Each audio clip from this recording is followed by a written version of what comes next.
Sir, step away from the vehicle. Keep your hands where I can see them. Now. I'm at my own bank, withdrawing my own money. I haven't done anything wrong. We got a 911 call saying you were aggressive and suspicious. So using an ATM while black is a crime now? 23 seconds of a man in a tailored business suit inserting his debit card into an ATM outside a suburban bank on a humid Tuesday afternoon. 23 seconds before a woman approached him from behind her phone already pressed to her ear, already dialing 911. Her face was twisted not into concern, but into a sneer of preemptive judgment. 23 seconds of a completely normal financial transaction before everything exploded into a nightmare that would irrevocably alter multiple lives. The man's name was Lawrence Green. He was a 48-year-old senior corporate accountant who had stopped at his own bank branch using his own valid debit card to withdraw his own hard-earned money. But none of those facts would matter to the woman storming toward him because, in her mind, she had already convicted him. Why? Well, you can probably guess the unfortunate reality of that assumption. Before we dive deeper into this, where are you tuning in from today? Drop your city or state in the comments below. And if you believe in stories where actual accountability happens, go ahead and hit that subscribe button right now. Trust me, you'll want to see how this scenario plays out.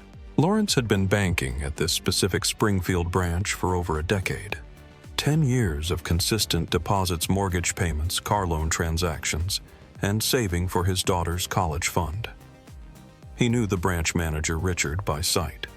The tellers knew his face. His account number was practically part of his DNA at this point.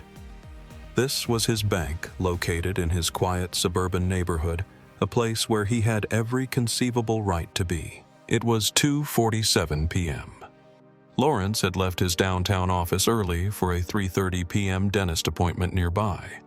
He needed to grab some cash because his dentist had recently started offering a small but appreciated discount for cash co-pays to avoid credit card processing fees. $200 would cover the scheduled cleaning and the minor filling he needed. It was simple, easy, and completely routine. He pulled his 3-year-old immaculately kept BMW 5 Series into the parking lot, found a spot near the walk-up ATM, and stepped out into the afternoon heat. The machine was a newer model with a high-definition anti-glare screen. He inserted his chip card, entered his PIN from muscle memory, and selected $200 from his primary checking account. The machine whirred softly as it counted the bills. That's when the hairs on the back of his neck stood up. He felt someone standing too close behind him, way too close for standard ATM etiquette. It was that intrusive proximity that triggers an immediate defensive instinct. Lawrence turned his head slightly to his left and saw her. She appeared to be in her early 40s, with blonde hair highlighted and blown out in a way that suggested a recent expensive salon visit. She wore oversized designer sunglasses pushed atop her head and carried a quilted luxury handbag that likely cost more than Lawrence's monthly mortgage payment. Her name was Linda Hoffman, though Lawrence wouldn't learn that until it was splashed across the internet. She was staring at him with an expression Lawrence had unfortunately encountered too many times in his nearly 5 decades of life. It was the look that said she didn't see a human being. She saw a threat, a caricature she had constructed in her mind based on prejudiced narratives. Lawrence grabbed the dispensed cash, his card, and the receipt. He nodded politely at her, the reflexive de-escalating nod practiced by minorities trying to remain civil even when someone else is being aggressively weird. He turned to walk back to his car. She didn't just follow him. She speed-walked aggressively after him, finger jabbing at her phone screen. Lawrence reached his car and hit the unlock button on his key fob. That's when he heard her voice shrill and loud enough that people across the small parking lot stopped loading groceries to look. The woman was talking to a 911 operator, and she wanted an audience. She was reporting a suspicious person actively committing a crime at the ATM. She described what Lawrence was wearing with unsettling accuracy, the gray suit, the blue tie. She gave his approximate height and age. And then she said the quiet part loud, the specific phrases designed to trigger an elevated police response.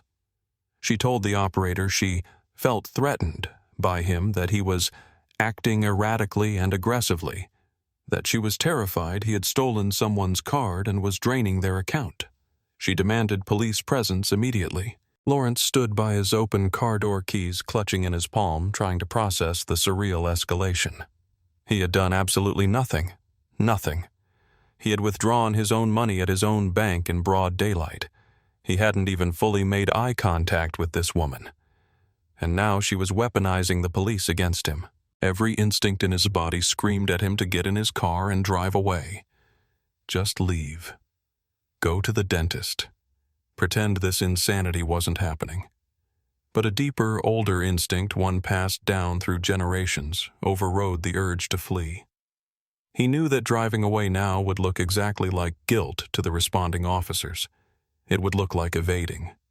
So he stood there in the oppressive heat of the bank parking lot and waited for armed agents of the state to arrive because a stranger had decided his existence in that space was criminal.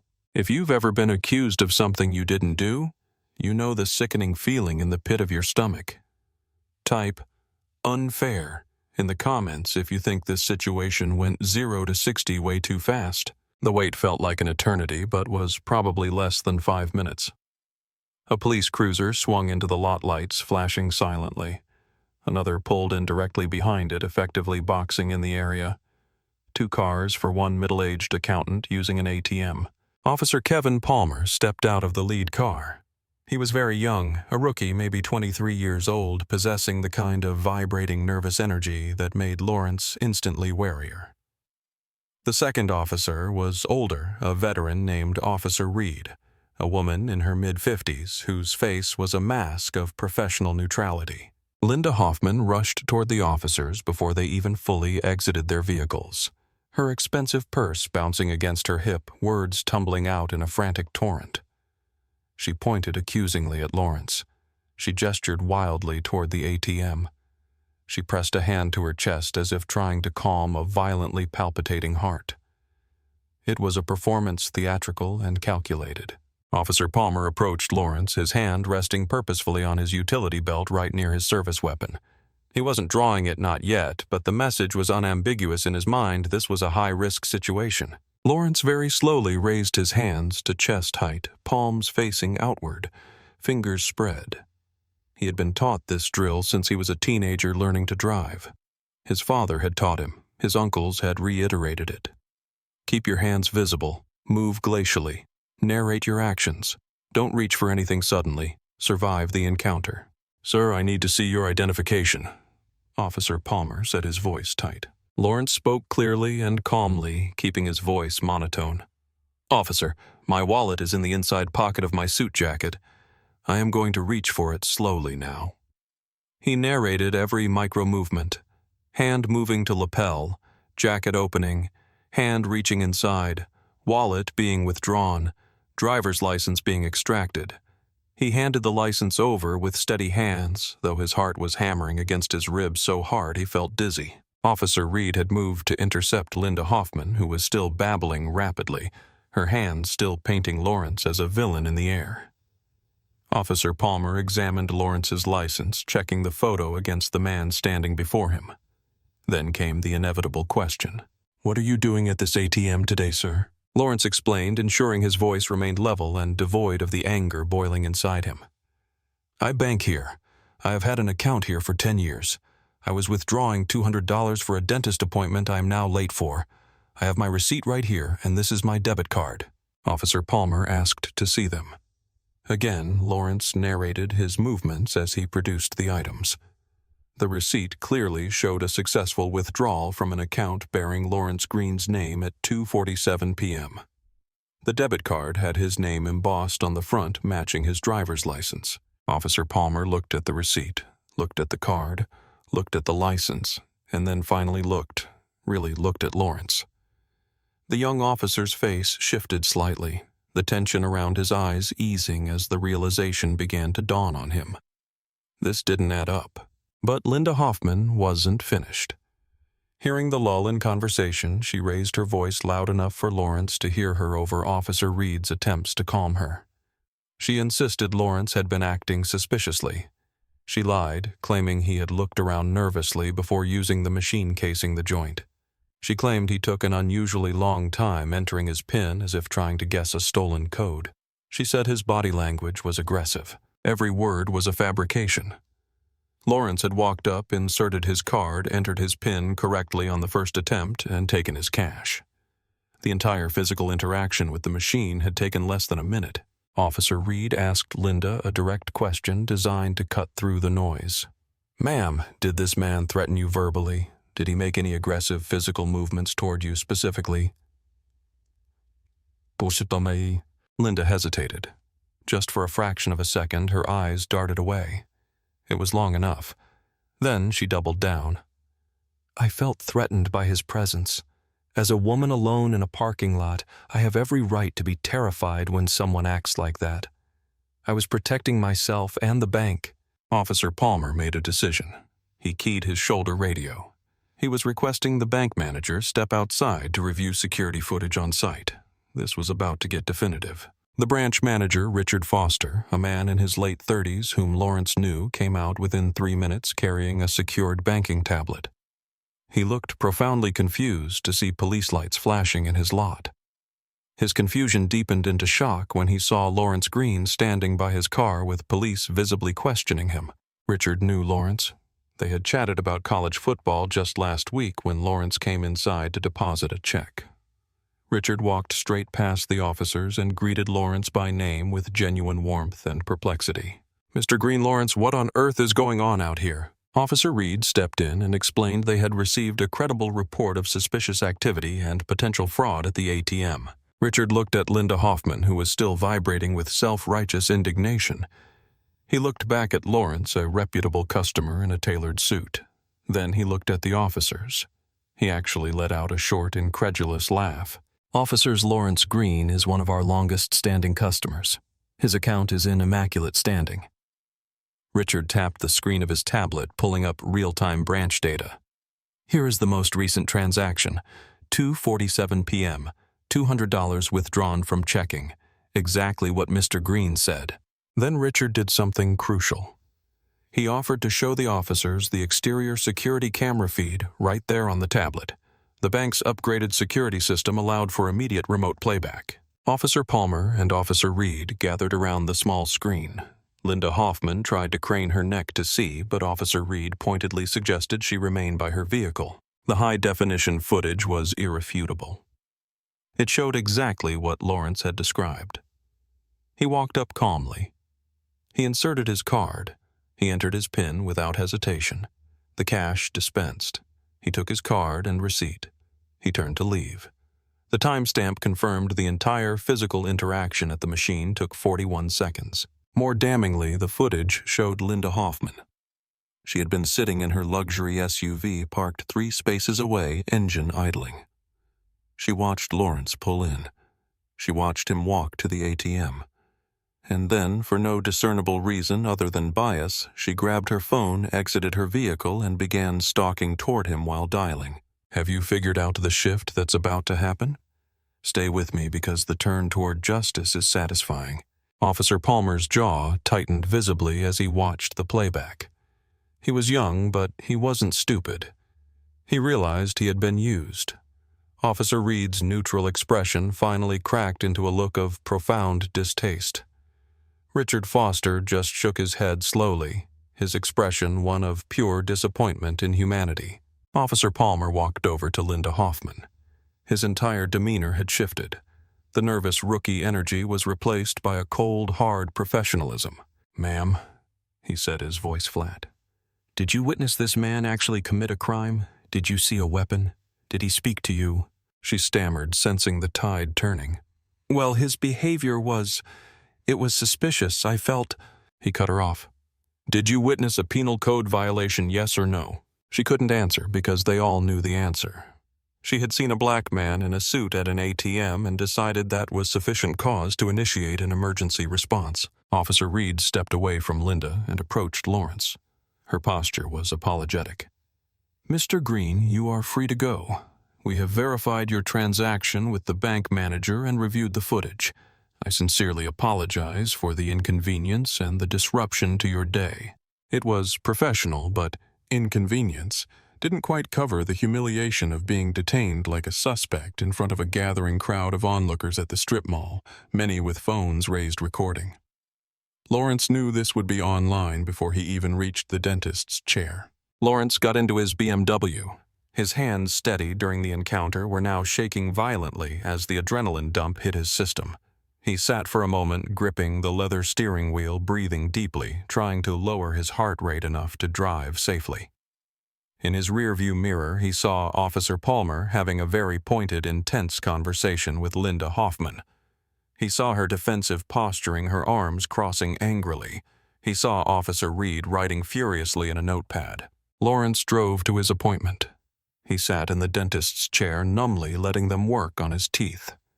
But his mind was stuck on a loop, replaying those few seconds at the ATM over and over. Seconds that had somehow justified public humiliation and the very real fear of physical harm. He didn't know it yet, but others were watching those seconds too. A teenager waiting for his mom outside the grocery store next door had filmed the tail end of the encounter. Not the ATM part, but the part where Lawrence stood compliantly while officers questioned him, contrasted with Linda Hoffman dramatically performing her victimhood for Officer Reed. That video was already climbing the algorithm on TikTok and Twitter. By the time Lawrence got home to his wife and daughter that evening, emotionally drained, the video had thousands of views. By the next morning, local Springfield news stations were calling. By the afternoon, it was national cable news fodder. Banking while black in Springfield. The bank's corporate offices, realizing the PR disaster unfolding, authorized Richard Foster to cooperate fully. They released the security footage to the media. The timestamps were damning. They showed Linda calling 911 before Lawrence had even finished his transaction. The footage showed a man doing absolutely nothing suspicious. The internet did what the internet does best: it investigated. Linda Hoffman was identified within hours. Her LinkedIn profile was discovered before she could scrub it. It revealed she was a regional sales director for a mid-sized pharmaceutical company, a job that required travel and interacting with diverse clientele. Her employer saw the news coverage. They saw the viral video. They saw the undeniable security footage. They realized their brand name was currently being associated with blatant racial profiling carried out by one of their senior directors. Within 48 hours of the incident, Linda Hoffman's employer released a terse public statement on their social media channels. They condemned her actions unequivocally, stating her behavior was antithetical to their core corporate values of inclusion and respect. The statement concluded by announcing that Linda Hoffman was no longer employed by their organization, effective immediately. But the consequences were just beginning. Lawrence had been contacted by a prominent civil rights attorney based in the state capital. The lawyer who worked on contingency believed Lawrence had a slam-dunk civil case, not just against Linda for defamation and intentional infliction of emotional distress, but potentially against the police department for their initial handling of the stop based solely on a biased caller. Lawrence and his wife sat down and discussed it. He thought about the fear he felt when that first squad car rolled up. He thought about the humiliating necessity of narrating his own movements to avoid being seen as a threat. He thought about his teenage daughter who would soon be driving and navigating the world on her own. He decided he had to sue. It wasn't about the money. It was about establishing a precedent of consequence. The lawsuit named Linda Hoffman personally. The evidence was overwhelming. The security footage was Exhibit A. The recording of her 911 call, which had been released through a Freedom of Information Act request by local journalists, was Exhibit B. In that recording, her voice could be heard describing a calm corporate accountant as aggressive and erratic. Claims provably false by video evidence. Linda tried to defend herself in the court of public opinion first. She posted a lengthy, rambling defense on Facebook, claiming she was just a concerned citizen and that she was being unfairly targeted by woke mobs. The post was so brutally mocked and ratioed that she deleted her entire account within an hour, but screenshots are forever. She hired a lawyer, but her legal team had nothing to work with. The civil case moved swiftly. Linda's lawyers tried to settle quickly to stop the bleeding, offering a paltry sum to make it go away. Lawrence's lawyer advised him to push forward. Lawrence agreed. He wanted a public record. The trial was brief.